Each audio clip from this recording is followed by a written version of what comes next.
Hey, welcome to the Summit Host Hangout podcast, where you'll learn how to host a high converting virtual summit that leads to your biggest signature offer launch yet. I'm your host, Krista from Summit in a Box. And one of the things that I hear literally every day is frustration from people who want to host a summit, but just honestly do not have the time for it. And I am not here to brush that off or say they're making excuses or anything like that. Like, I know that's a real struggle. I understand that. It's something I've dealt with myself. You're all trying to grow and sustain what you've already built, right? Instead of like letting any of it slide in order to build something new. You're all trying to stay consistent with strategies you're already using, live your life outside of business. And you can't just throw a project as big as a summit into the mix without making some changes. And there is always a part that comes into play around things that you're doing and spending time on that aren't actually moving the needle. It's really just busy work. And generally speaking, pushing pause on those things for a few months is what tends to create the most time for someone to work on a summit. Or if you're like me and really like to always have a big project going, it might be a matter of just waiting for your current project to be done so you can work on a summit. Or sometimes you even realize that your current big project won't actually help you as much as a summit. So you hit pause on that and move into summit work. But no matter what that looks like for you, before you can think about time-saving strategies, you do need to make time in the first place. So look at the places in your business where, you're spending a lot of time on things that aren't actually helping you, and let's fix that first. And if you do need more help with that aspect, you can listen to episode 79, where I went into more detail on how to create time in a busy business for a summit. You can also check out episode 184, where I talked about 4 things that helped me host a summit on part-time hours. And you can even go all the way back to episode 30 and hear from Ashley Gartland about how she suggests you make time in your business when your schedule is already full. And we'll link to all of those in the show notes. But yeah, from here on out, I'm going to move forward as if you have at least a little time set aside.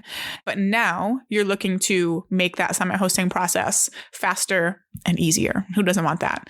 I will say hosting a summit takes some serious time.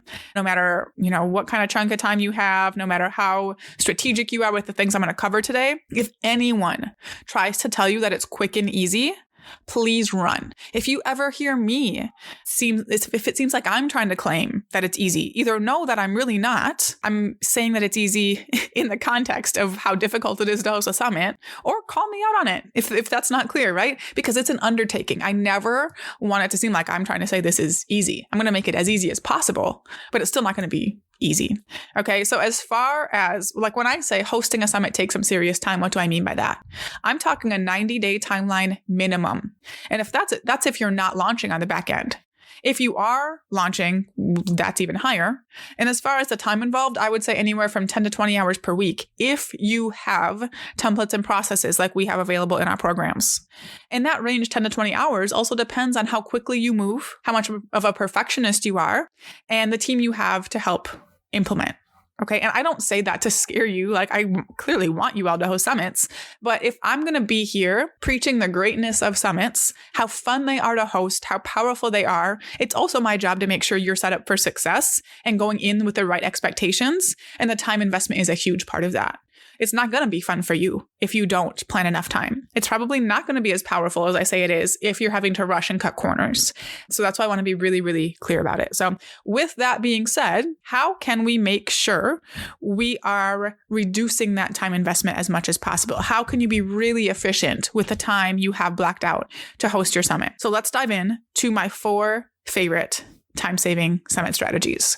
And I want you to bear with me on this first one, okay? Don't skip the episode yet. Don't be like, I've heard that before. Because my first one is time blocking. And I know that sounds so basic, but when someone joins either of our programs, Summit in a Box or the Launch with a Summit Accelerator, they get access to our full process of 300 plus tasks for hosting a summit, like due dates assigned and all of it. And when they copy that task list to their project management account, all of the tasks are always grouped together in either 2 or 3 days per week. Now, I could have spread them out throughout all 5 days, but at least when I do things that way, that just leads to more task switching throughout the day, more having to go back and remember, oh wait, where was I with all of this yesterday? More having to find and pull up all the tabs that you need to make progress, more having to pull up all your spreadsheets and files over and over again, when instead you could save a ton of time by just knocking it all out in 1, 2, or 3 days per week instead of all 5.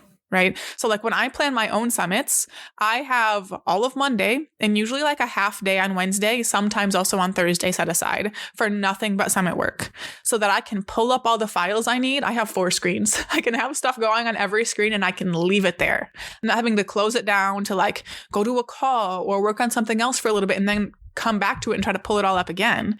Once I open it, it is there and that's what I'm focusing on. And I know it sounds simple, but it's so helpful in allowing you to work more efficiently and save a ton of time and honestly probably have a better final product because you're really like digging deep into what it is you're doing. So I would really recommend time blocking.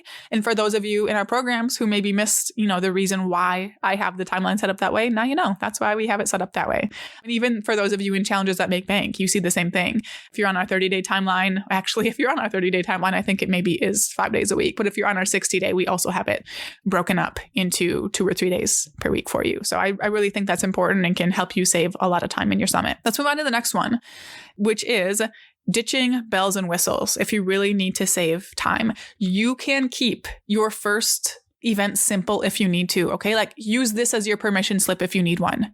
It is okay to keep things simpler with your first summit. You can come back with more next time. My first summit did not look anything, maybe a little bit, but it didn't look a whole lot like my summits do now. There was nothing live happening. There was no like podcast, involved. There was no prizes, like nothing. It was very simple and it still worked.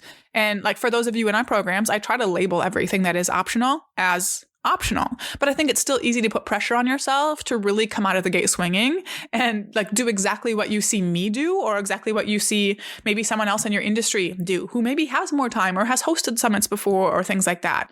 But you need to know that we all started somewhere, including me. And over time, then you can go and add new things like some of the new things I've added. I added bingo. I added live sessions.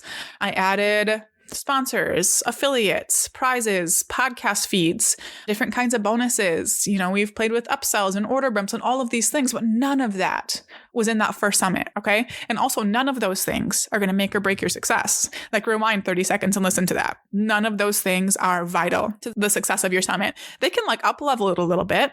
They could maybe, I make a couple $1,000 extra when you add in order bumps and upsells, but they're not going to make or break the success. You're still going to have the list growth. You're still going to have the all access pass revenue, the connections, the people who now love you because you hosted an awesome event. Okay.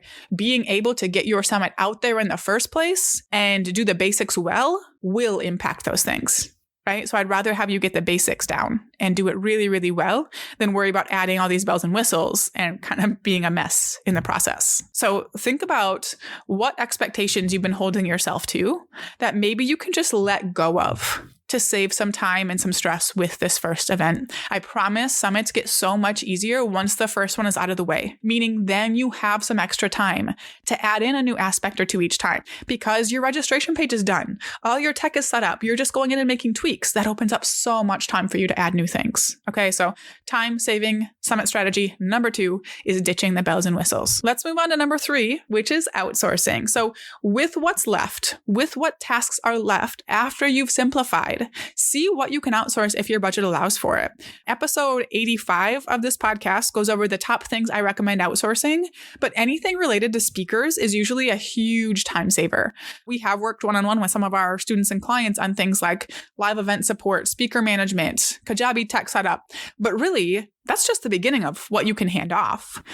If you don't already outsource, but have been thinking about it, a summit's a really great first opportunity to do it because you're generating revenue so quickly with a summit that it can, pay for a VA quite quickly, assuming everything is done well. And you can save yourself days of time by handing off the simple things like speaker management, content management, inbox support, community support, things like that. Or even just one of those things can kind of be like a breath of fresh air and some freedom for you. So I'm not going to spend much time on outsourcing because I did cover it in episode 85, but it's something I definitely want you to consider if you're looking at ways to save yourself some time. All right. And let's go to time saving strategy number 4, which surprises no one. And this is like the number 1 biggest time saver, but I save it for last because I never want to come across as like a big walking promo, but nothing's going to save you more time than using a proven process. So you don't waste time sitting and planning out things that have already been planned and following templates. So you're filling in the blanks instead of starting from scratch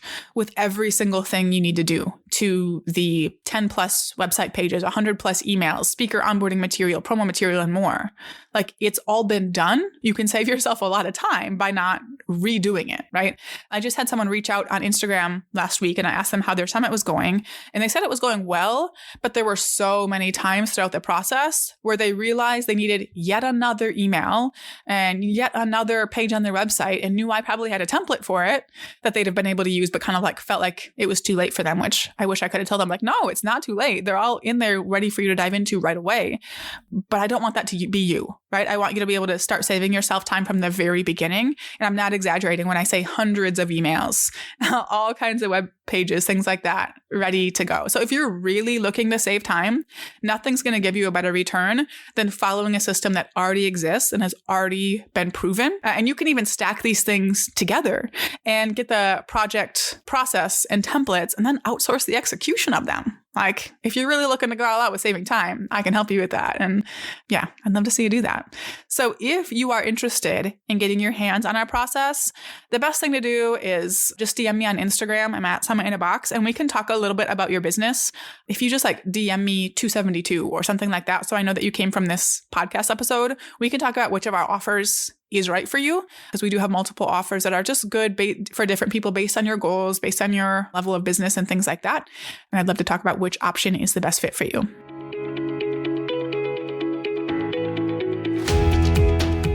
If you're ready to host a high converting virtual summit to replace your slow growth marketing strategies and use it to lead into your biggest course launch yet, I've got an exclusive training just for you.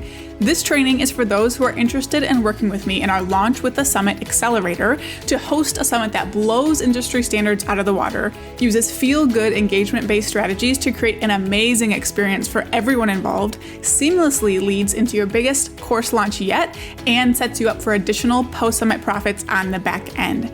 Inside the Accelerator, we help our clients consistently host life and business-changing virtual summits, and in the free private training, I'll show you exactly how it works along with all kinds of examples.